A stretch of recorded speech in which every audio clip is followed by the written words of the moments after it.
It has been one full year, 52 weeks, 365 days to this day, since the Hamas carried out the worst terror attack that Israel has ever experienced. It's an attack that has changed the world. It has pushed the world to a brink of a larger global conflict.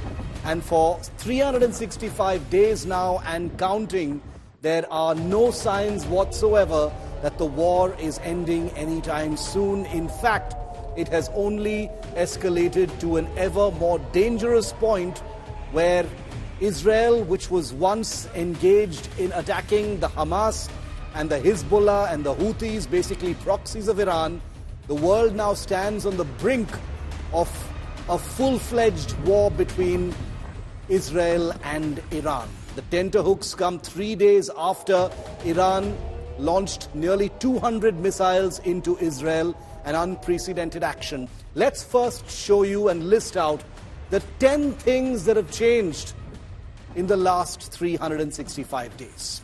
Number one, let's talk about deaths. 41,870 Palestinians have lost their lives in the last 365 days and counting. 1,400 Israelis have lost their lives and counting. Now let's talk about Gaza. Before the last 1 year, it was under Hamas control. It was the political party that controlled Gaza. Now it is entirely in ruins. It is entirely rubble. More than 40,000 people have died there, and it is completely under Israeli control. Nearly 2 million people are homeless and seeking shelter in Gaza. Number three, very important issue of hostages. The hostages who were taken by the Hamas terrorists after they attacked Israel. Well, 251 people were taken hostage. Now, a little over 100 are believed to still be in Hamas captivity, because 150 plus have already been returned and an unspecified number have already been killed in Israeli airstrikes in Gaza. We don't know how many are still alive and yet to be returned. Number four, where is the Hamas now? Well, before they were led by Ismail Haniyeh, who, as you know, in July was assassinated by Israel, even though it doesn't take credit for it, in Iran's capital of Tehran. The circumstances around his assassination continue to be very mysterious. Virtually the entire Hamas leadership and cadre strength has been wiped out in airstrikes in Gaza over the last 12 months. For now, the Hamas is led by a man called Yahya Sinwar. But what is left of the Hamas is a very big question. Number five, what about Iran and Israel?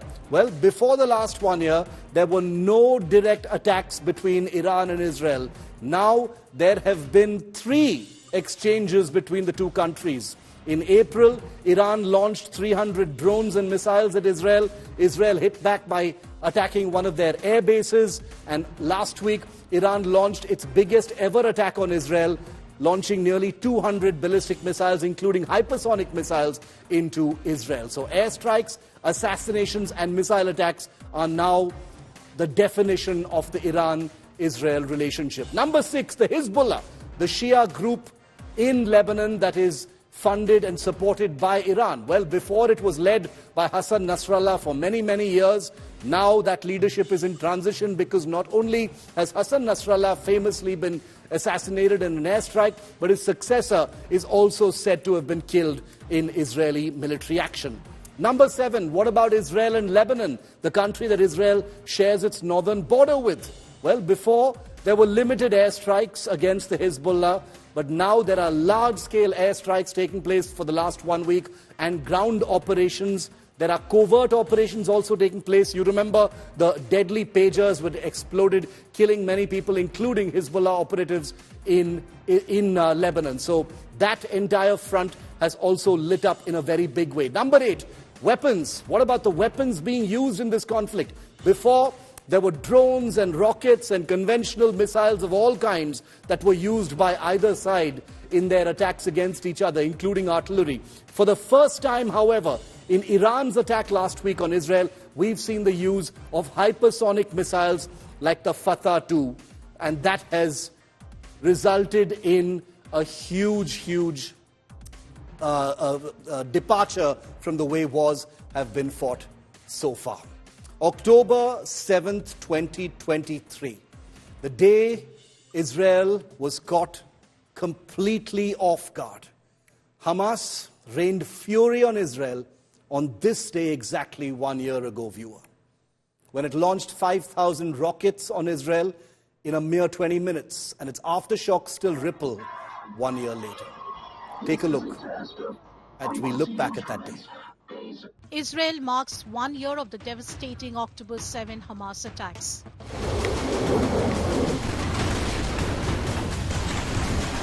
And its aftershocks 1 year later. It was on October 7 last year when Israel woke up to a barrage of rockets launched by Hamas in the largest ever terrorist attack on Israeli soil, which killed over 1,200 Israelis, mainly civilians, and hundreds were taken hostage.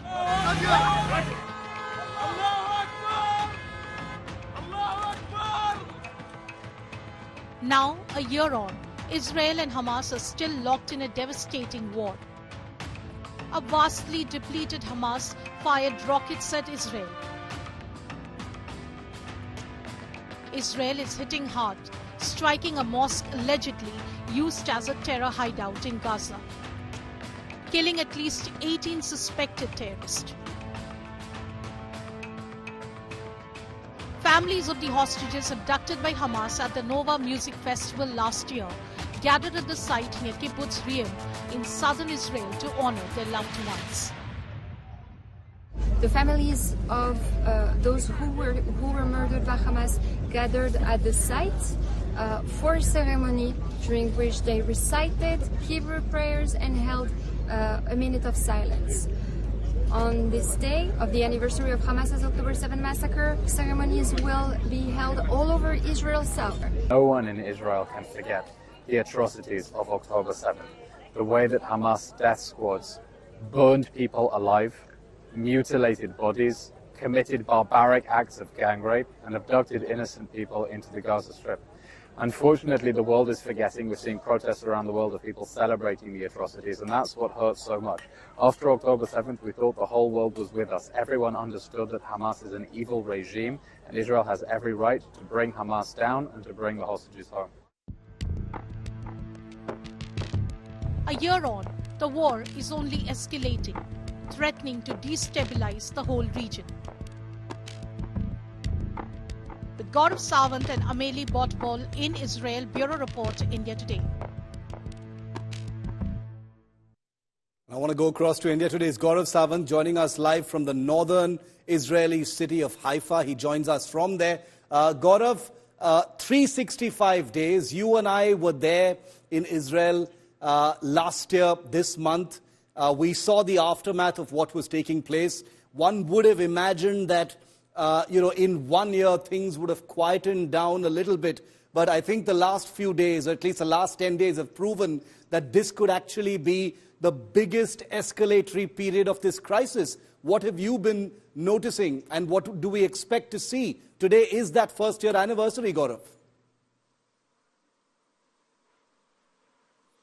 Shiv, on a day that Israel should have been mourning and commemorating that massive terror attack where it lost a large number of its people, 1,200 killed, 250 abducted, 100 plus still in the custody of Hamas. Israel continues this battle, and those ceremonies, the remembrance ceremonies, most of them, if not called off, they've actually been scaled down across the country because there's an apprehension. One, Hamas continues to strike, use rockets from Khan Yunis to target southern Israel. Two, Hezbollah continues to target in a very big way, not just pockets of northern Israel, but even the third largest city of Israel, Haifa, where through the night, we were in an air raid shelter. We were in a bunker because it wasn't safe to come out, and at least 3 to 5 rockets have fallen into residential areas. So the situation remains extremely tense. And Shiv, the most disheartening part is the worst may be yet to come. That direct confrontation with Iran. We only saw the trailer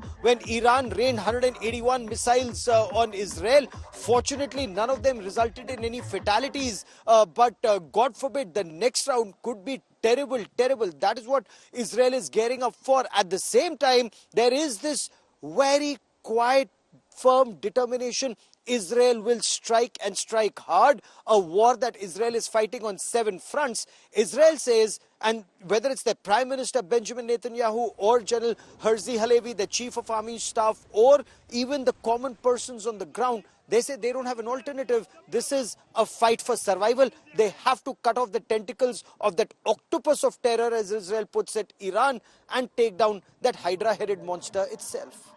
And they are nowhere close to completing those objectives if the operations that Gaurav and his team have been reporting on a daily basis are any indication. Gaurav, continue to stay with me. I'm going to come back to you on the 365th day of the Israel-Hamas war. Well, it's no longer just Israel-Hamas, is it?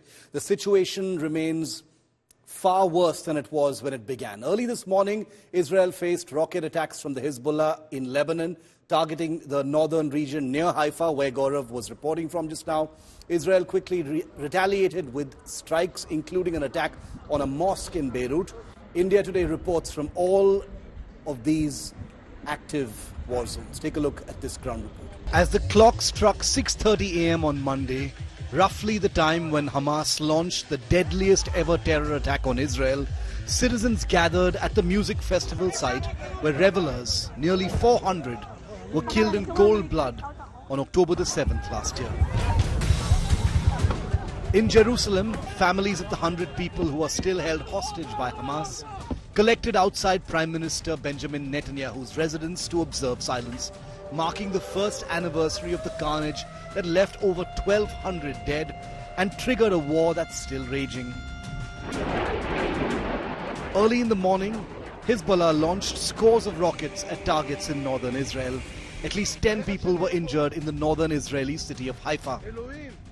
The Hezbollah confirmed the attack, claiming they had bombed a gathering of Israeli soldiers.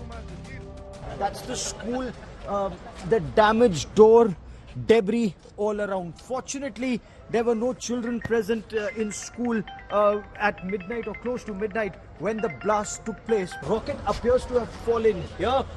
Debris and shrapnel have damaged buildings here. Meanwhile, IDF warplanes pounded locations in southern Lebanon, including the Bekaa Valley. India Today reporters in Beirut's suburbs, which bore the brunt of attacks last week, saw a trail of destruction. When the Israel Air Force carried out strikes in the southern Beirut, many rendered homeless. Their houses were destroyed, and many out of fear left their houses and now taking refuge on the road. And worst victim are the women and the children, as now they have no idea where to go. There are no homes, there is no life, there is no future, and it's all under concern and dilemma when the situation will calm down. Israel claimed the mosque it bombed on Sunday in southern Lebanon was a Hezbollah terror base. You can see how much damage has got created in the building. You can see here. People here say when in 2006 there was a war between Israel and the Lebanon. Even then this area was not targeted, but this time Israel is not sparing even this safe area or the hill station of Lebanon. Israeli defense forces have been continuing their bombing campaign in Gaza. Tel Aviv claims the actions in Gaza are to prevent the Hamas from regrouping. Hamas is crippled, Hezbollah leadership virtually wiped out. But a year since the war broke out, one of Israel's primary aims, that is freeing all hostages, is yet to be a reality. And Tel Aviv probably has set new objectives after the Iranian missile attack. Israel's counter-strike on Iran and what shape it will take has put the world on tenterhooks. With Gaurav Savant in Israel and Ashutosh Mishra and Ashraf Wani in Lebanon, Bureau Report, India Today.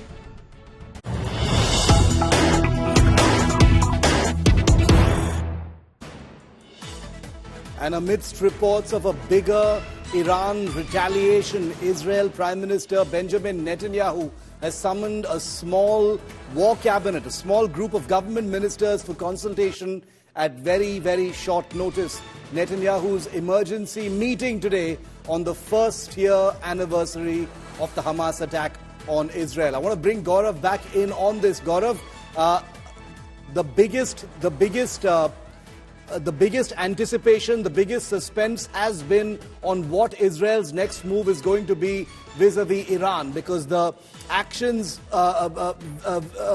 pertaining to Gaza and the Hezbollah, those are continuing as expected. But Iran continues to be that big question.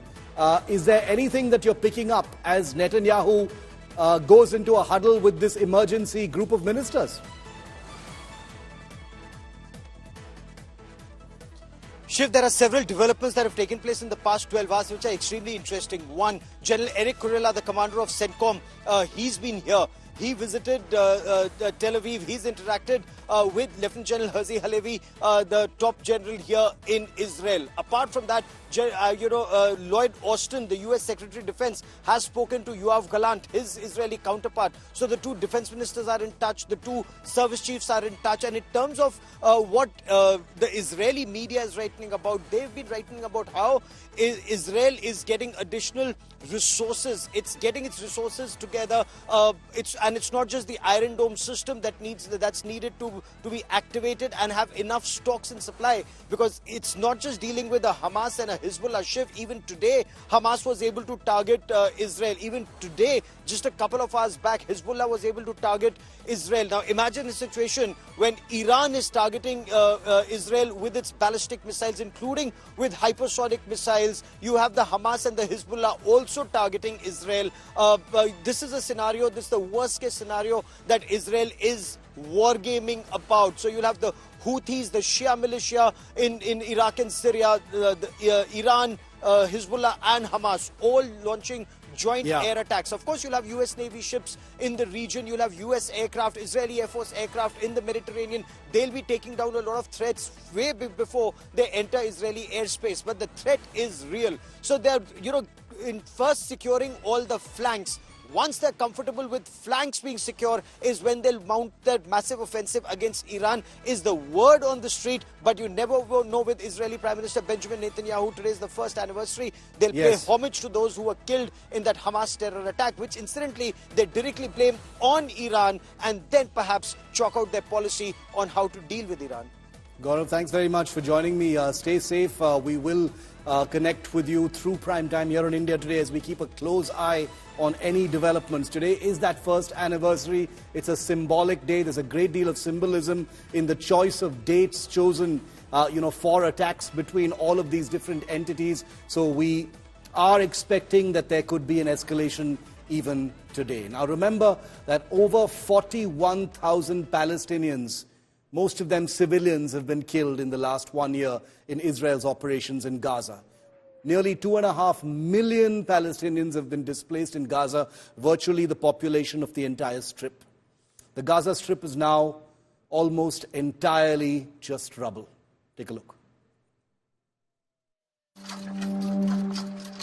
The once bustling streets of the Gaza Strip have been transformed into an eerie landscape of dusty craters, twisted wires, and crumpled buildings. After a year of Israeli bombardment following Hamas's October 7th attacks, the densely populated enclave, with a pre-war population of 2.3 million, has been pulverized. Here, in the southern city of Khan Yunis, more than 19,000 buildings have been damaged, data from the UN satellite center UNOSAT shows. It is the second worst affected area. The first is northern Gaza.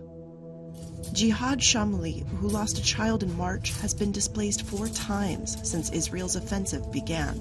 In any city in Gaza, you find rubble in the streets. Every street we enter, we find rubble. Gaza is not a war. Gaza had an earthquake, worse than war. We've been through a grinder. Gaza has been through a grinder this year. The destruction we saw, we've never seen in all of history. The other thing, we get the rubble not to build houses, no, but for tombstones and graves, from one misery to another. Hamas attacked Israeli communities on October 7th, killing around 1,200 people and taking around 250 hostages, according to Israeli tallies. Israel says Hamas hides fighters among the general population in Gaza. The militant group denies this. Israel says it will strike Hamas wherever they emerge, while trying to reduce harm to civilians. Palestinian health authorities say more than 41,700 people have been killed since the start of Israel's military campaign. UNOSAT shows 2/3 of Gaza's pre-war structures have been damaged as Israel tries to eliminate Hamas. That's a total of 163,778 structures. Each block in this visualization represents a destroyed or damaged building. If placed all together, it would look something like this. More than 3 times as many buildings as those in the New York City borough of Manhattan. And the UN estimates that more than 42 million tons of debris are piled up in the Strip. That's over 14 times the rubble accumulated in all the conflicts in Gaza since 2008, and enough to fill the Great Pyramid of Giza 11 times. As you can imagine, the challenges are huge. Alessandro Mrakic is from the United Nations Development Program, part of a group working with local authorities on a pilot project to clear debris. So this will require proper planning, very detailed planning, considering all not only the volume, but all the risks. It's going to be a massive operation, but at the same time, it's important that we start now because debris removal is a life-saving activity at this point. The UN estimates that it would take 14 years and at least $1.2 billion to safely dispose of the rubble, if the war stopped now. But the scale of destruction is only one of the challenges. Conflict debris differs from normal controlled construction and demolition waste as it contains unrecovered bodies, in this case as many as 10,000 according to the Palestinian Health Ministry, and unexploded bombs.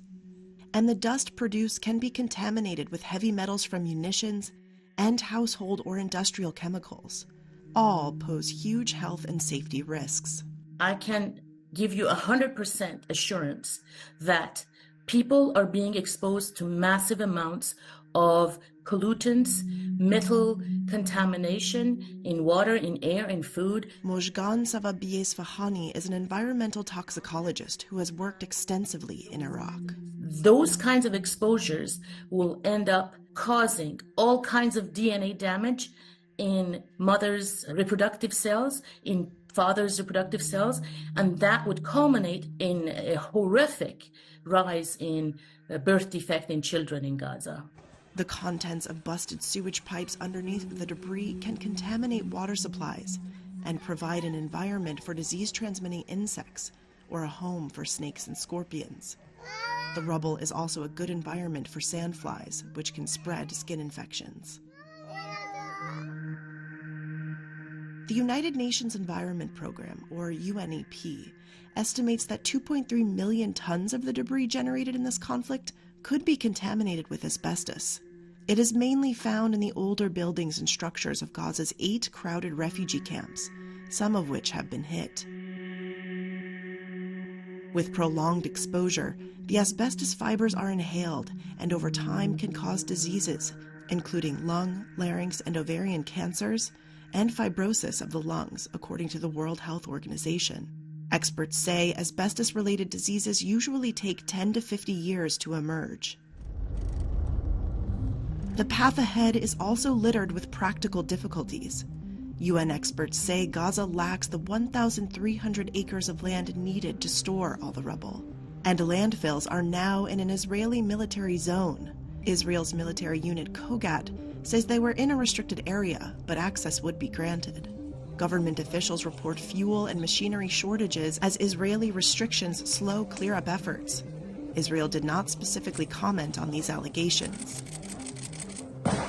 The UNEP says it will need owners' permission to remove rubble, but the scale of the destruction has blurred property boundaries, and some property records have been lost in the war.